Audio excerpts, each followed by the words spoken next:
Hello students, class 8 के social science के history के lesson number 2 the rise and growth of the company power के second part में आपका स्वागत है। बच्चों, आज सबसे पहले हम आगे लेसन पढ़ेंगे और उसके बाद मल्टीपल चॉइस क्वेश्चंस करेंगे और अंत में कुछ स्टेटमेंट्स पढ़ेंगे और उनके बारे में जानेंगे कि वे सही हैं या गलत। तो आगे लेसन पढ़ते हैं बच्चों। The Dutch succeeded in establishing their monopoly in the spice trade throughout the 17th century. 17वीं सदी के दौरान डच मसालों के व्यापार में अपना एकल प्रभुत्व जमाने में कामयाब हुए। They established a trade link between India and the islands of the Far East. उन्होंने भारत व सुदूर पूर्व द्वीप के मध्य व्यापार संबंध स्थापित किए। They further established their command on the pepper and spice trade in the islands of Sumatra, Java and Moluccas. इसके बाद उन्होंने सुमात्रा, जावा व मोलुकास द्वीपों पर काली मिर्च व मसालों के व्यापार पर कब्जा जमाया। They also succeeded in turning the English out of Amboyna, one of the spice islands, in 1623। 1623 में वे एक मसालों के द्वीप अम्बोयना से अंग्रेजों को निकालने में कामयाब हुए। While the Dutch were expanding their trade in India and islands of the Far East, they were opposed by the Dutch government, who laid stress on maintaining its primacy over the affairs of the company. जब Dutch Bharat व सुदूर पूर्व द्वीपों पर अपने व्यापार का विस्तार कर रहे थे, तब डच सरकार ने उनका विरोध किया, जो कंपनी के मामलों पर इसकी प्रधानता के लिए अधिक दबाव डाल रही थी। This behaviour of the government led to the decline of the company. सरकार के इस रवैये के कारण कंपनी का पतन हुआ। The British in India. Bharat में British. Sir Francis Drake, a British navigator, undertook a voyage round the world in 1579। Sir Francis Drake, एक अंग्रेज नाविक, ने 1579 में संपूर्ण विश्व हेतु एक समुद्री अभियान चलाया। The completion of his voyage and the victory of the English over the Spanish Armada in 1588 encouraged the people of England to undertake voyages of the eastern world. उसके अभियान की समाप्ति व 1588 में स्पेन के अरमाडा पर अंग्रेजों की विजय ने इंग्लैंड के लोगों को पूर्वी विश्व की ओर समुद्री अभियान के लिए प्रोत्साहित किया। The English Queen Elizabeth first also encouraged many seafarers like James Lancaster, John Mildenhall and Captain Raymond to go to India. अंग्रेज रानी एलिजाबेथ प्रथम ने भी कई समुद्री नाविकों जैसे जेम्स लेनकेस्टर, जॉन मिल्डेनहॉल और कैप्टन रेमंड को भारत जाने के लिए प्रोत्साहित किया। On 31 December 1600, Queen Elizabeth first granted the East India company a royal charter giving it the sole right to trade with the east.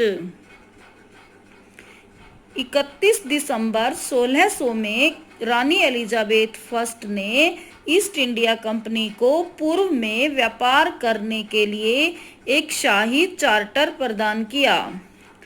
Do you know, क्या आप जानते हैं?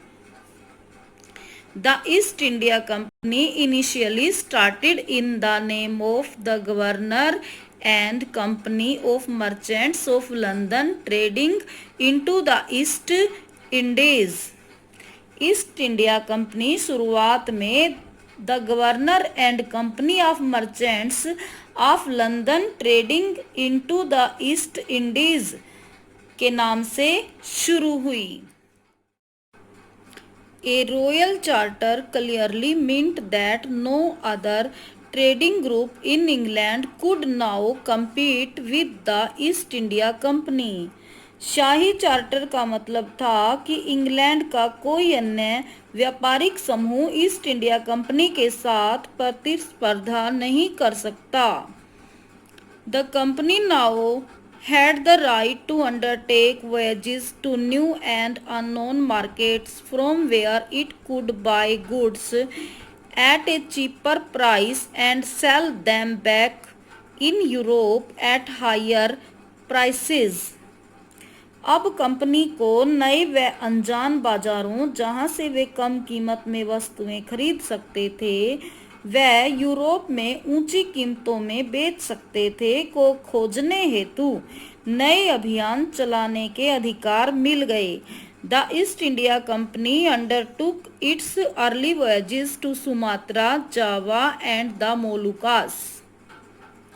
ईस्ट इंडिया कंपनी ने अपने प्रारंभिक अभियान सुमात्रा, जावा व मोलुकास की ओर शुरू किए। In 1608, it made its first attempt to establish factories in India.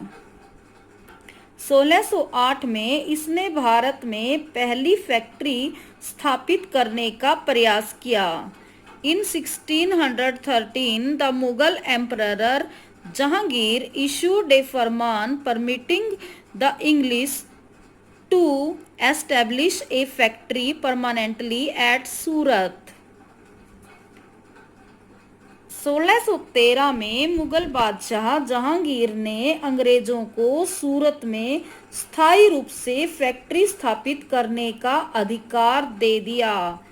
10. The first factory of the East India Company was established at सूरत। इस प्रकार पहली ईस्ट इंडिया कंपनी सूरत में स्थापित हुई। Simultaneously, similar other factories were established at Madras, Bombay and Calcutta. इसके साथ ही अन्य फैक्ट्रियां मद्रास, जिसको चेन्नई के नाम से भी जाना जाता है, बम्बई, जिसको मुंबई का भी कहा जाता है, और कलकत्ता, जिसको कोलकाता के नाम से जाना जाता है, में स्थापित हुई। तो बच्चों, आज हम लेसन इतना ही पढ़ेंगे। अब हम कुछ मल्टीपल चॉइस क्वेश्चंस करेंगे। First MCQ is the first traders to come to India were. भारत में आने वाले पहले व्यापारी थे पोर्टुगीज, डच, ब्रिटिश, फ्रेंच। इनमें से सबसे पहले भारत में पोर्टुगीज आए थे, इसलिए ऑप्शन ए राइट ऑप्शन होगा। Second MCQ is the first factory of English East India company was established eight.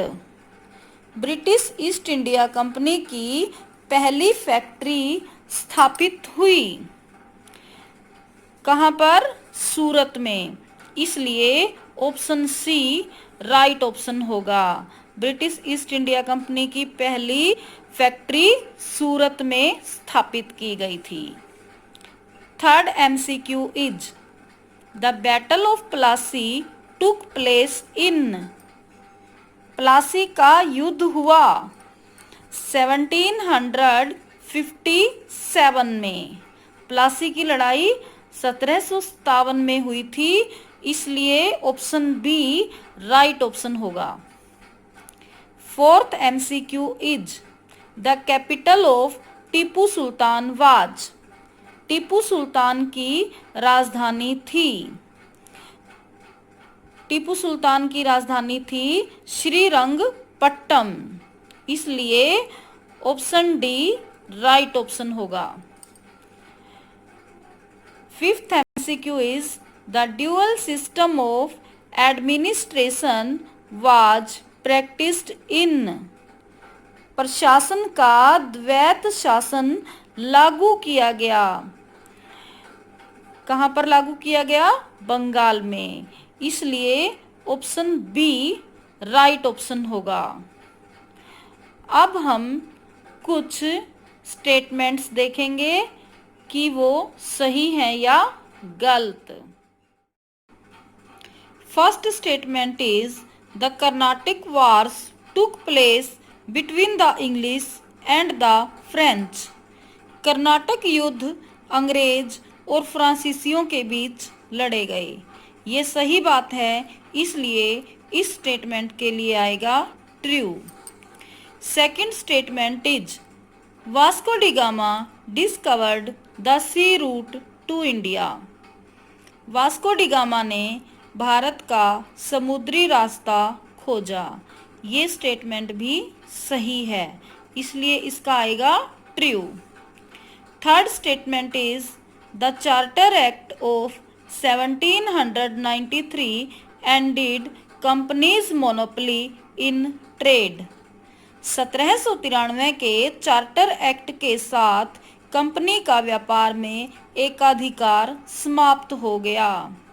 ये स्टेटमेंट गलत है, इसलिए इसका आएगा false. Fourth statement is after the battle of Plassey Mir Jafar was appointed as the nawab of Bengal. Plassey के युद्ध के पश्चात मीर जाफर को बंगाल का नवाब नियुक्त किया गया।